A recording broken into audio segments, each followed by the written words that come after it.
There were giants in the earth in those days, and when the sons of God came in unto the daughters of men, and they bare children, the same became mighty men, which were of old men of renown.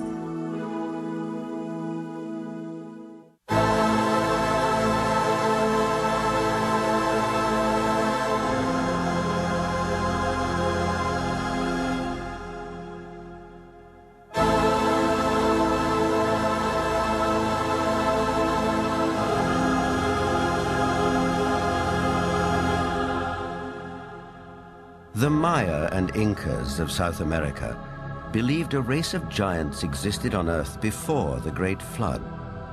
So did many other ancient civilizations.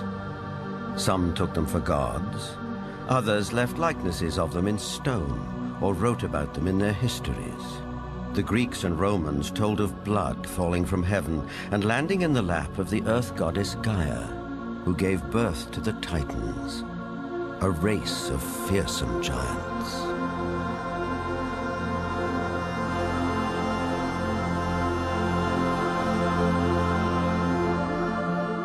Perhaps the most famous of all was Goliath, the Philistine, one of 5 giant brothers. Vendell Jones is an archaeologist with a style of his own. He spent a lifetime tracking down Goliath and the Ark of the Covenant, with which the Jewish holy book of the Midrash tells us the giant made off. Goliath thrashed his way through the Israeli soldiers, ran over and scooped the ark up on his shoulder, slew Pinchas and Hophni, and took the ark back to the camp of the Philistines. It was in this field, 15 miles southwest of present-day Jerusalem, that legend says Goliath was finally slain. Not by a giant warrior like himself, but by a puny boy, David, who, as this 9th century BC tablet indicates, would later become king of the Israelites. David reached into his script. He pulled out this black thing with long leather straps, and he put it on his arm and wrapped it like this, and said, "You have come against me with a buckler and the armor and a shield and a sword, but I'm coming against you in the name of the Lord God of Israel." Then he reached in and pulled out another set of leather straps, but this one had a stone in it.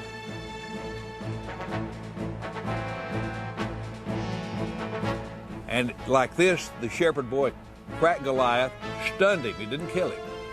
Goliath fell on his hands and knees. David ran over and took the sword of Goliath, this enormous sword that had killed Hophni and Pinchas. And with Goliath's sword, he decapitated him. Just 2 miles from where the famous fight took place stands an 80-foot overgrown mound. This is believed to be Goliath's final resting place, though no one knows for sure because it's never been excavated.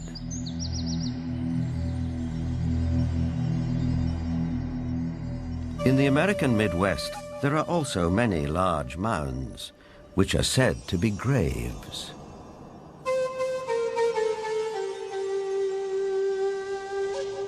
An author who has sold over 15 million books and written extensively on giants is Brad Steiger. Mass graves of giants were opened. Some of the men 8 feet tall, some of the women 7 feet tall, some records of men 10 feet tall, and extremely large skulls. And extraordinarily, some of these skulls had horns, some had extra rows of teeth, some had other what we would call anomalies, but they were extraordinarily large skulls and extraordinarily large people. A maverick archaeologist who has long been fascinated by legends of American giants is David Hatcher Childress. A number of mounds in the Midwest in America were excavated starting in around 1850. And in many cases, they would find skeletons of people who were in excess of 7 feet tall. And in many cases, they had double rows of teeth as well as, in some cases, 6 fingers on each hand and 6 toes on each foot. The one that was found in Bridal Veil Falls, California by a group of miners, first they found this wall with very intricate hieroglyphics. They assumed that they were finding gold behind the wall. They broke it down and they found this woman holding a child covered with fur and a strange kind of dust. The same tall female mummified remains have been found in Texas. They have been found in Death Valley. They have been found in other parts of California. These old photographs and newspaper clippings are all that survive of these mysterious giants. Winner of the Newsmaker of the Year award, journalist Jim Mars has a special interest in speculative science. Archaeology at that time was in a heyday. There was everybody that had a shovel was out trying to find something. But what's interesting is that the finding of these giant mummified bodies and giant fossils and bones, really you can't pin to any particular location. They were finding them in Greece, they were finding them in Italy, they were finding them in the Middle East, they were finding them in America. And even if you write off a few of those as perhaps a hoax or a misinterpretation of something else, you're still left with a tremendous amount of evidence to show that there were these giant beings at some point walking the earth.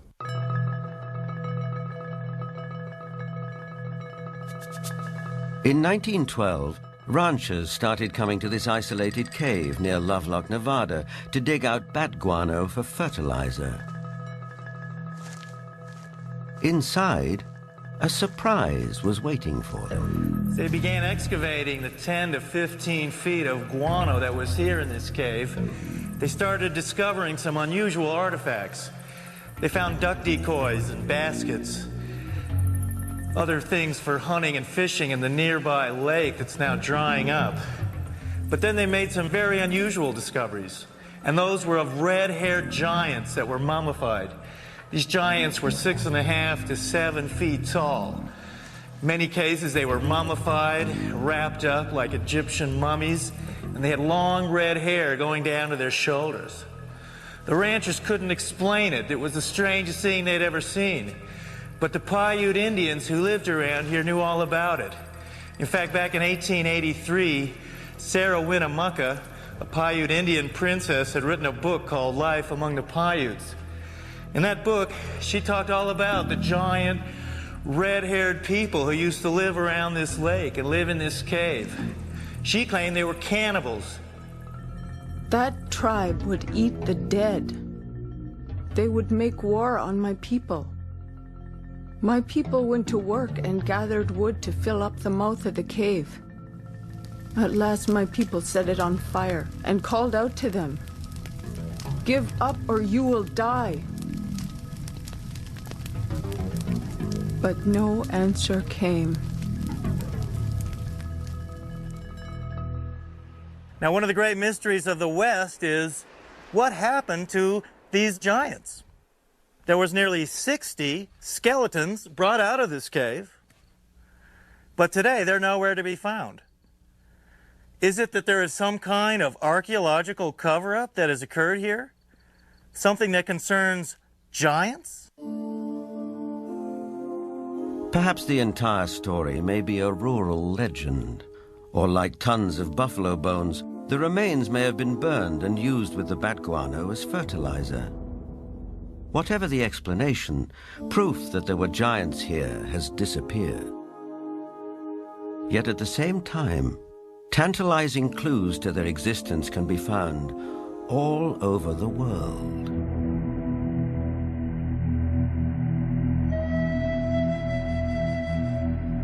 In South America, there are giant figures carved into rock so huge that at ground level it's hard to tell what they depict. Though from the sky, that becomes dramatically clear.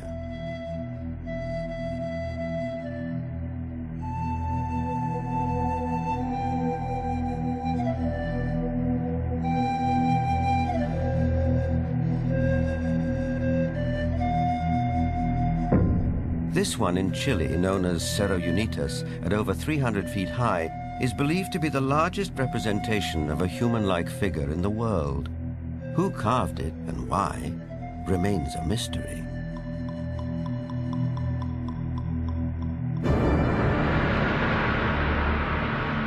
Half a world away, in the United Kingdom, other giant figures stare up into the sky.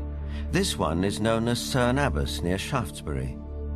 Cut into the chalky hillside, no one knows how long ago, it may represent the mythical hero Hercules. 160 miles away, the Long Man of Wilmington, 280 feet from head to toe. It emerges from the English hillside like a giant god from another era. Britain is crowded with such sites associated with giants. An authority on English folklore and the giants of Britain is Jennifer Westwood. In the beginning, in Britain, it was inhabited only by giants. And in those days, it was called Albion. And after the fall of Troy, a hero called Brutus came here with all his men and decided to conquer Albion. And so they battled for a bit with all these very savage giants. And they slew most of them. But there was one called Gog-Magog that they kept alive, 12 foot high. And he had a wrestling match with the Duke of Cornwall called Coroneus. And first one got the upper hand, and then the other got the upper hand. And then Gog-Magog broke some of Coroneus's ribs, and he got so enraged that he just picked up this 12-foot giant, and he ran to the coast, and he threw him over the cliff, and the giant was smashed on the stones below, and his blood stained the rocks red.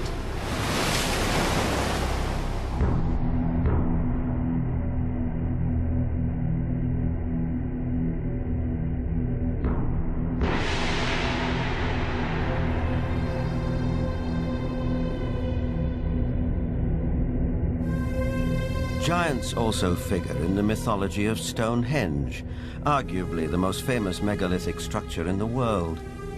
These massive standing stones, the largest 30 feet tall and weighing 50 tons, were erected here thousands of years ago. The early Britons called the stone circle the Giant's Dance and believed giants had built it. Who really built Stonehenge and how they did it are enduring mysteries. Perhaps in the end, we have to turn to legends for an answer. This was somebody in the past with a technology that we don't have, or a magical skill we don't have, creating these things.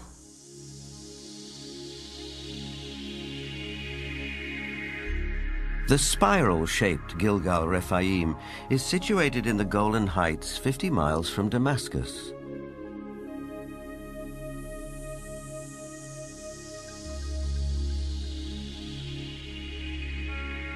Constructed from an estimated 40,000 tons of loose rocks, it is remarkably reminiscent of Stonehenge. Both have been dated at around 5,000 years old and have similar megalithic stones. And like Stonehenge, Gilgal is also said to be associated with giants. Only in this case, there's biblical text which seems to support the claim.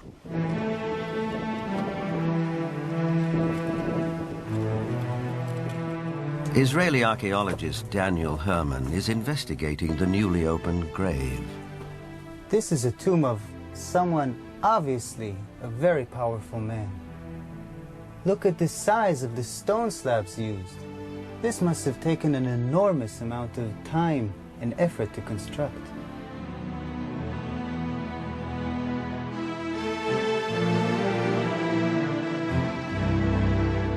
When the Israelites came here and wrote their Bible, it was already here. They saw it. So they have documented the identification of the site by saying that this region was ruled by Og, king of the Bashan. Og is described in the book of Deuteronomy as, and I quote,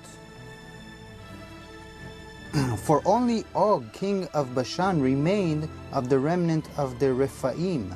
Rephaim is Hebrew word for giants.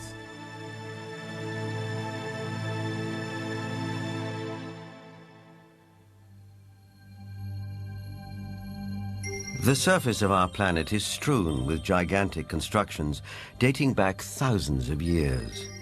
They're in the deserts, on the plains, under the oceans, high on the mountains, like those in South America.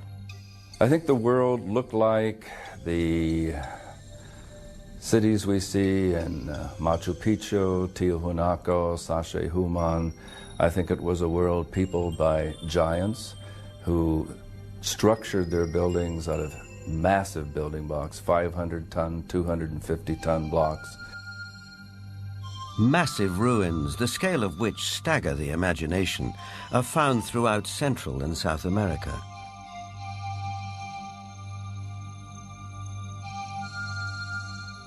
Even a skeptic might be tempted to ask, who could have built these architectural wonders, if not a race of giants?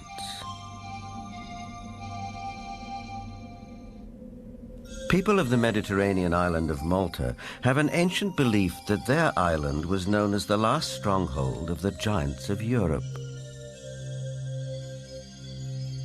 An explorer who has made a lifelong study of megalithic structures is the best-selling author of The Eyes of the Sphinx, Eric von Daniken. Malta has gigantic temples. They date really back to the past. Nobody knows exactly, but 5,000 years at least BC. And one of the temple in Gozo still today has the name the Temple of Giant, Gigantia, they call it there. A local legend says the temple was built by the giantess Sansuna. The blocks are so huge, so heavy, that no normal human being could have moved it. In Bolivia, only 30 kilometers from Lake Titicaca, there are gigantic stone platforms all over the place. The largest of it was once 29 meters long. Its weight has been calculated with 900 tons. Now, this is on a place where we are 4,100 meters high in the Andes, which means there are no trees, no wood, nothing. It is not possible to transport a 900-ton platform without any wooden rollers. Even with wooden rollers, it would be extremely complicated. So these facts are here. You can see them, touch them, photograph them, but there is no explanation for it. For sure, the pre-Inca Indians, the Aymara, were not able to move it. So what is it? What's the result? We don't know. On many places on Earth, we find structures which could be related or to ETs, to a technology which we do not understand, or to giants. ETs, giants, a secret technology? Believers take it in their stride. Here's the best-selling author of Architects of the Underworld, Bruce Rux.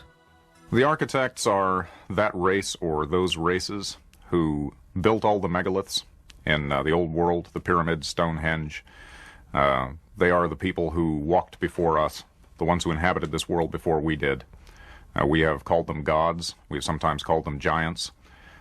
They left their handiwork behind, and we have not been able to duplicate it. We've only reached the point now where we can really appreciate it. In Lebanon, 44 miles from Beirut, are the imposing ruins of Baalbek. There is mention of this place in the Old Testament's Book of Kings. Baalbek in particular is a very good example. That has the trilithon. Those are the largest stones in the world ever used for construction. They're so large we don't even know their actual weight. Those stones were somehow quarried, moved 5 miles, lifted 25, 30 feet in the air, and placed together so closely that you can't fit a razor blade or a piece of paper in between them.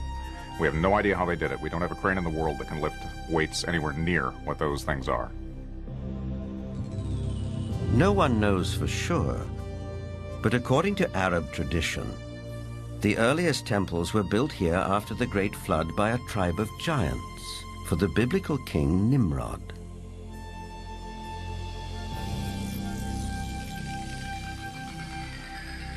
But what exactly do we mean by the word giant?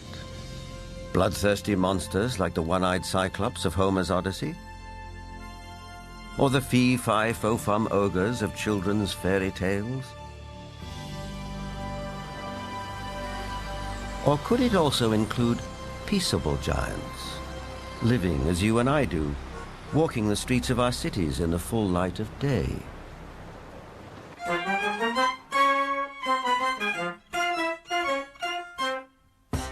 There are really two kinds of people who could be considered giants. There are giants who are genetically programmed to be tall, people who are normal, but their genes mean that their genes lead them to be very, very tall. And then there are people who suffer from some kind of a disorder, the most common of which, or at least the most well-known of which, is acromegaly, which is a disease in which there is too much growth hormone produced. And acromegaly has a lot of effects on the body. It not only leads to excessively tall people, but it also leads to potential problems with the skeleton and potential problems with some of the organs inside.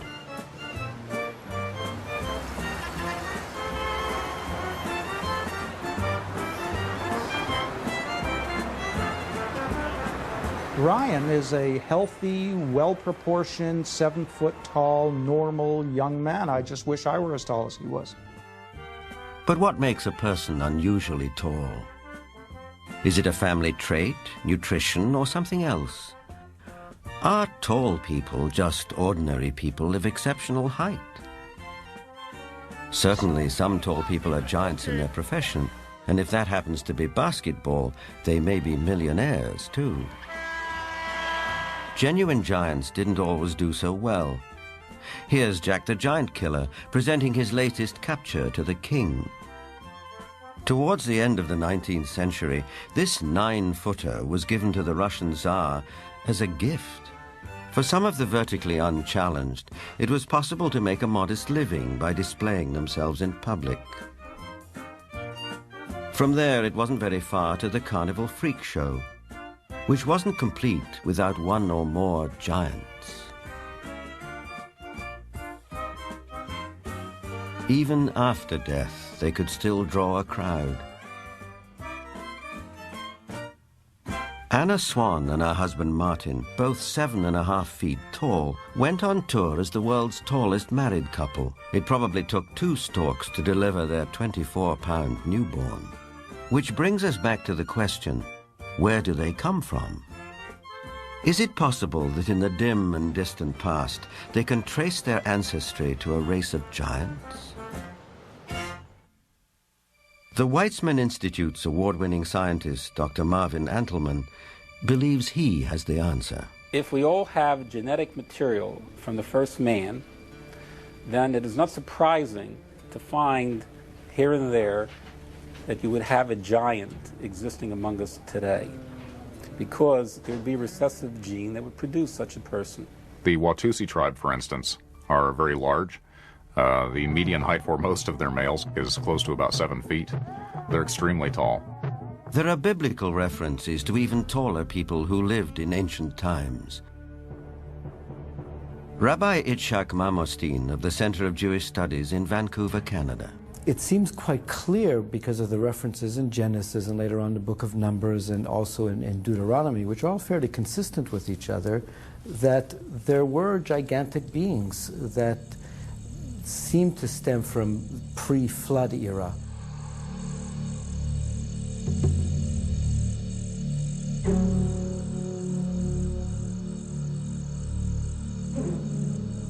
Is it possible that environmental conditions of past ages favored the development of giants? Certainly we know from fossil evidence that some species, like dinosaurs, grew many times larger than they do today.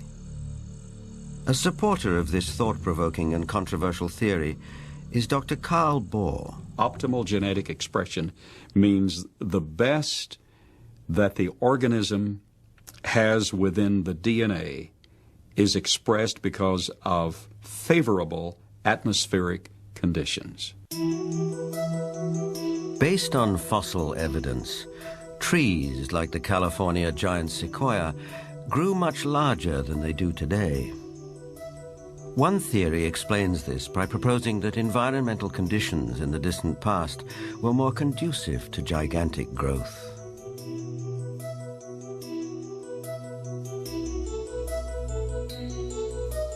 Under these described conditions, plants and animals would live longer, be much larger, and that's precisely what we find in the geologic column in the fossil record. Plants were much larger. All living systems were larger. We have animals that today have an 8 or 9 foot stature with a 16 to 20 foot stature. We have insects such as the dragonfly. Today, the dragonfly has perhaps a 4-inch wingspan. In the fossil record, his counterpart, Meganeuropsis, had up to a 5-foot wingspan. Everything was larger in the past. I'm of the opinion that under better atmospheric conditions, people were living not only longer, but they were taller, much taller. Giants and dinosaurs could not exist today as they did in the past because the atmospheric conditions simply will not permit it. We had a greater ozone layer at the time prior to the flood. At the time of the flood, it was diminished to about 1/7 of what it was at that time, and therefore, life on this earth as we know it no longer has the same life expectancy as it did at the time of the flood. A thinning of the ozone layer means less protection from the ionizing radiation from space, and less protection for plants and animals. Being interested in Earth's original conditions, after 35 years of research on those parameters, I've attempted to reconstruct that context. And in so doing, I've had our engineers build a biosphere that doubles the atmospheric pressure, that increases the electromagnetic energy, that increases the ratio of oxygen, but not to the level of toxicity, that eliminates ultraviolet radiation, etc. And the experiments that we've run have been very gratifying.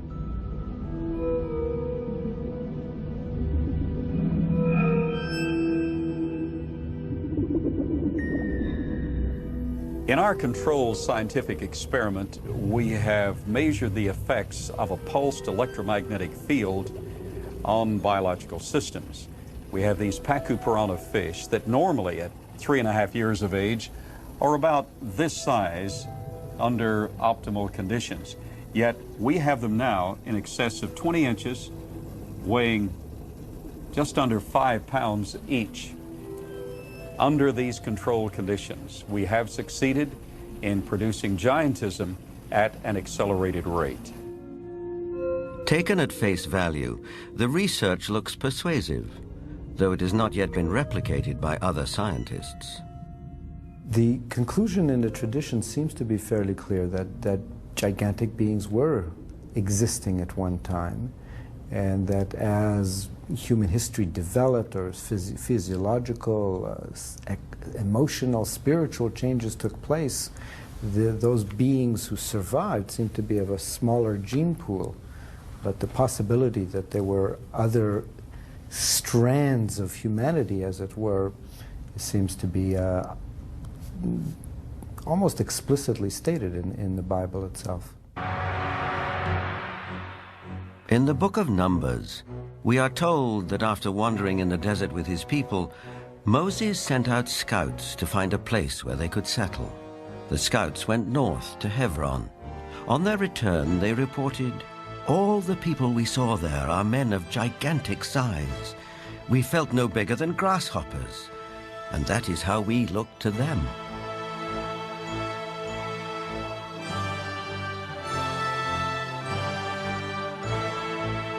The tribes continued northeast to Mount Seir, known today as Petra in Jordan. But that too, as mentioned in the Bible, had been settled by giants. Wherever they looked, it seemed they found the remnants of giants.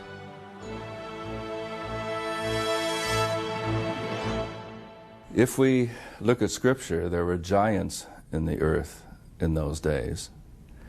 And if we take that literally rather than symbolically, that there were simply men of great powers and extraordinary abilities, then we could say that the first men, the first humans, were giants, or we could theorize that these giants came from somewhere else and used Earth as a colony. In itself, This notion is a startling idea. But a people more ancient than the Israelites believed the very same thing. They wrote that the giants were celestial beings who came not from Earth, but from another planet.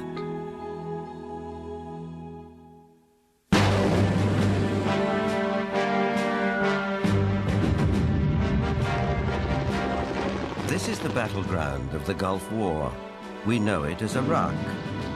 In the distant past, several great civilizations sprang up here. One of them, Babylon, was legendary for its wealth and splendor.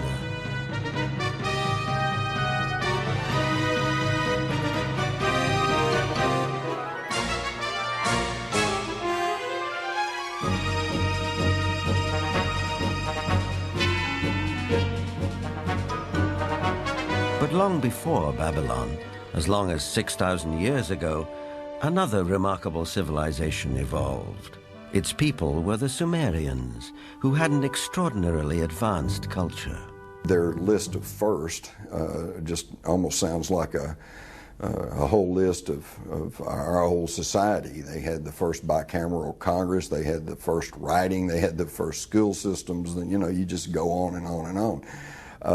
So you have to ask, well, where did all this come from? And I think that you need to turn to the ancient Sumerians themselves and listen very carefully to what they have to say, because what they have to say, not just in one place, but over and over and over again, is that they were taught civilization by these beings that came from the heavens to the earth. They call them the Anunnaki.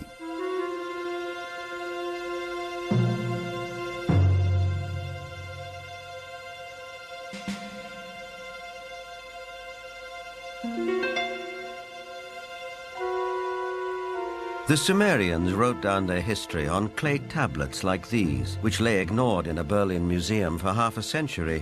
Few people have been able to decipher this ancient language, but one of them is Zechariah Sitchin. The writings and the pictorial evidence left behind by the Sumerians going back 6,000 years speak and depict people who came from another planet called Nibiru, and many of the depictions show them much bigger, at least by a third, perhaps more than the average human being, so they were giants. This Sumerian cylinder seal from a Berlin museum is astonishing for several reasons. First, it depicts our solar system with the sun at the center and the planets arrayed around it, a fact not known to European science till around 300 years ago.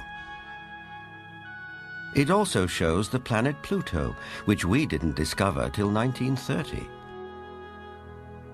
And amazingly, there's another planet, which the Sumerians called Nibiru, and believed that it was from where the Anunnaki, or celestial giants, came from. If you look at the three figures depicted here, they all look more or less the same size.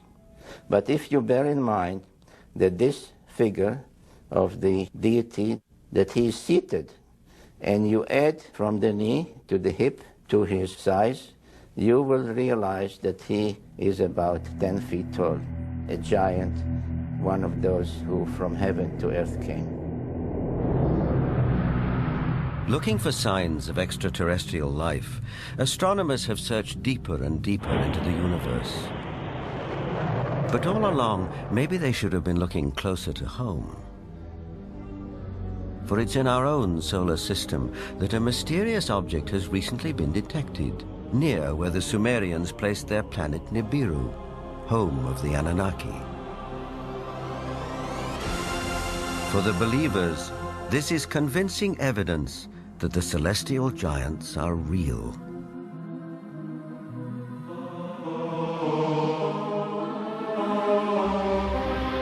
The ancient Sumerian text, just in a very broad overview, basically tell us that more than 400,000 years ago, that these Anunnaki came from space and landed on the earth in the Tigris-Euphrates Valley. They began to set up a colony that they called Eden. According to Genesis, Eden, or Eden, is where Adam was created from dust and Eve from one of his ribs. Others, however, have a more high-tech version of how human life began. In time, needing manpower, needing workers, jumped the gun on evolution using genetic engineering. They took the sperm of one of the Anunnaki, mixed that with the ovum of a primitive humanoid, probably one of these primitives that we are now finding archaeological remains of in Africa, the famous Lucy. And they produced a hybrid which eventually became Cro-Magnon or modern man. Legend has it that when the Anunnaki came back after several thousand years to see how their genetic handiwork had turned out, they found the Earth females irresistibly attractive. It starts in the Bible. There you can read, in the beginning at Moses, when the sons of the gods saw that the daughter of men were beauty, they took them to wife. Later, out of the body's womb, giants came. So destructive were these titans that the Anunnaki who fathered them decided to destroy them. The apocryphal book of Baruch even tells us how many giants were wiped out. The book of Baruch says, "Then the Lord created the great flood, destroyed all life, which then was on earth, including the 490,000 giants."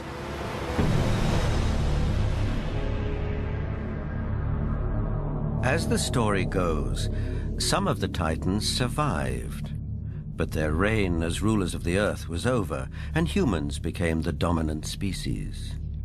Still, the giants live on in memory, like something deep-rooted that comes from the beginnings of our existence.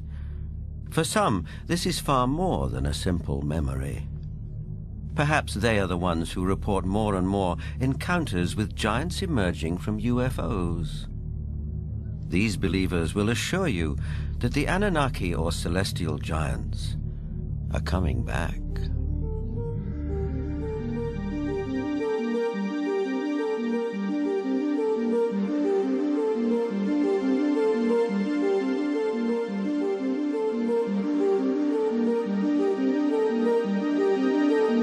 The town of Yatzitz is 25 miles west of Jerusalem.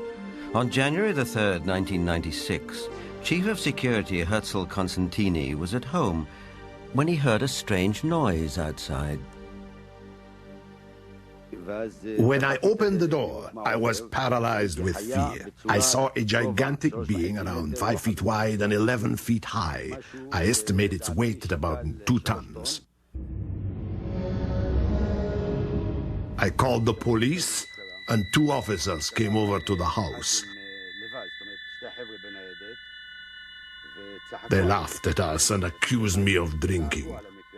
But when the trackers came and saw the prints, they stopped laughing.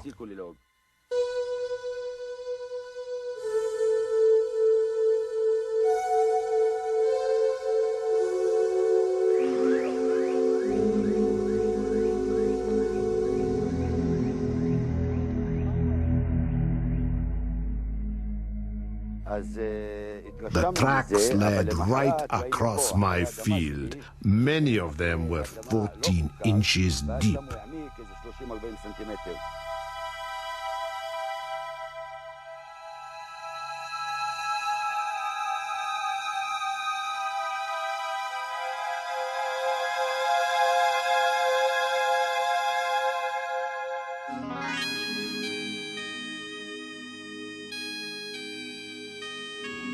Over the past 10 years, reported sightings of UFOs with giant occupants have been on the increase. Former director of the British UFO Research Association, Jenny Randles, is familiar with these statistics. From an analysis of 15,000 encounters with beings, giant encounters have increased every single year since the 1965 period onwards, and we are therefore getting far more reports of giants being seen today than we did 30 or 40 years ago. The apocryphal books of Enoch are believed by many to be over 5,000 years old. In them, Enoch writes about how he was taken up to the heavens by two men of great height. In this celestial journey, he also talks of meeting those who from heaven to earth came. Two huge men appeared to me, the like of which I had never seen on earth. Their faces were shining like the sun. Their eyes, too, were like a burning light. And they took me up and carried me to the first heaven. And they fly with their wings and do the rounds of all the planets. They led before my face the elders, the rulers of the stellar orders. These groups carry out and carefully study the movements of the stars. Enoch is taken up to the sky at least 3 times. In our today's view, we would say he was taken up to a mother spaceship. There he has a discussion with what is called the highest, whatever the highest is. We would say maybe the commander of the spaceship. In other words, Enoch is what we would call a victim of alien abduction. This might seem like a far-fetched interpretation of a text written a very long time ago. On the other hand, present-day accounts by people who claim to be abductees are not so very different. The elders were 6 to 9 feet tall. They had white hair, pale skin, almost albino, light blue eyes, wore white robes, and had no shoes on at all. And they could speak audibly, and they could also speak through mental telepathy. I've checked the owner's manual that came with my brain, and nowhere, even in the small print, does it say that all dreaming will be between the hours of 11 p.m. and 8 a.m. That, generally speaking, it is. But what we know is the brain can generate extremely vivid images, extremely real and lifelike things that are hallucinations. But events in the Russian city of Voronezh can't be so easily explained. In this instance, there were at least 20 witnesses. Could they all have been dreaming the same dream in broad daylight?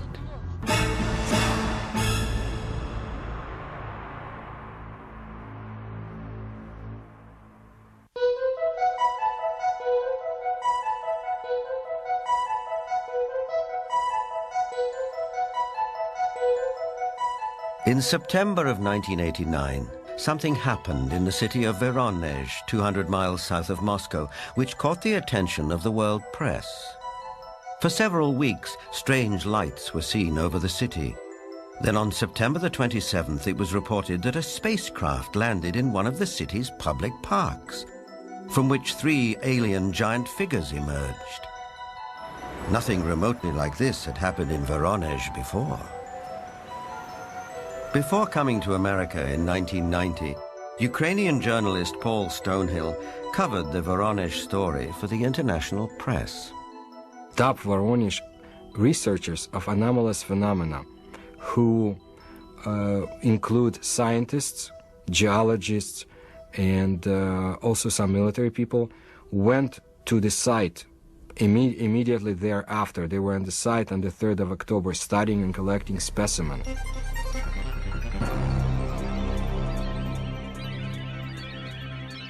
The encounter became a media sensation on national television and in the international press.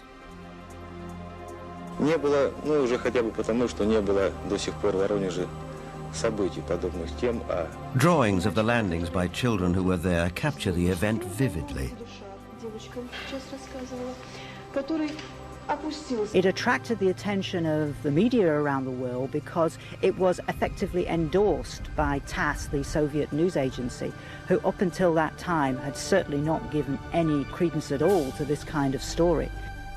They had the chance to talk to many eyewitnesses, adults as well as kids, policemen, school teachers, students, scientists who had witnessed similar or even differently shaped UFOs. The underlying theme was that giant-like beings exited from strange-looking craft, did some research throughout Voronezh, and were able to get back to their craft and fly away. For once we had a genuine large number of people all correlating with one another, describing the appearance of these giants. So it was not a case of you simply believe a witness or you don't. Here you couldn't fail to believe them because there were so many of them talking in concert. I was standing not far from the main road of the South Park, and I saw this flying object at an approximate height 250 meters. It stayed at the same height and did not move horizontally. I was very interested by all that, because it could not be any kind of meteorological balloon. There was a squeaking sound. Perhaps some drilling tool was operating, like it was boring a hole in the ground. The creatures started coming out. They did not look too much like humans. They were much taller than humans. They did have shoulders, but I didn't see the head. He was huge, really huge, bigger than we are. He was a mighty figure. In 1989, Sergei Makarov was one of the school children who was in the Voronezh Park. I remember a crowd that gathered around the place. Everybody was scared. Everybody turned pale. I was absolutely flabbergasted. Denis Mozhenko was also one of the boys in the park on that day in September 1989. I saw some traces there, and also a strange man. Outwardly, he looked like any other man, only he was huge. A moment later, he suddenly disappeared. I had no doubt that the UFO and the giants existed, because I saw them. But sometimes when I look back, it seems sort of like a fairy tale.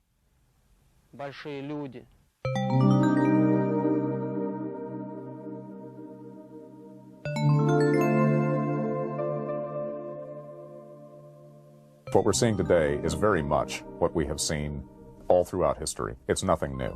Anything going on with the UFO phenomenon today is something that has always been around, and you can find it in ancient mythology all over the world.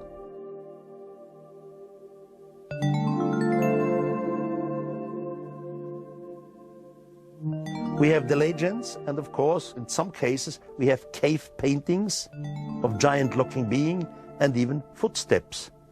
I would think something was in the past, and this something was much bigger than our normal earthlings. Were they indeed our fathers? They were the patriarchs who came before us, that all the legends refer to, the giants, the Olympians who lived before us.